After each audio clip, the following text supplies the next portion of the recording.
Buongiorno e ben ritrovati con una nuova edizione del TG Flash di New Sicilia. In apertura la politica con la questione Ponte sullo Stretto. In un incontro di ieri a Messina, Bonelli ha annunciato la presentazione di un esposto. Schifani in merito ha dichiarato che la regione siciliana si costituirà parte civile contro chiunque ostacolerà l'opera. Passiamo alla cronaca. Tragedia questa mattina a Pachino, in provincia di Siracusa. In via Giacomo Leopardi un uomo di 47 anni è stato rinvenuto cadavere in strada. Potrebbe essere stato colpito da un malore. Non cessano le proteste di allevatori e agricoltori siciliani. Ieri mattina dal presidio permanente di Dittaino, nell'Ennese, è partito un corteo spontaneo.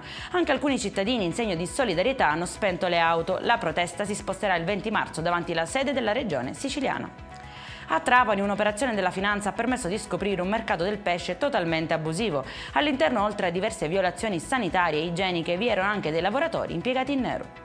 E in chiusura allo sport è ufficiale la notizia che dal 3 al 5 ottobre 2024 la città di Catania ospiterà il prestigioso Trofeo CONI. Alla manifestazione si disputeranno i tornei di oltre 50 discipline con 44 federazioni sportive.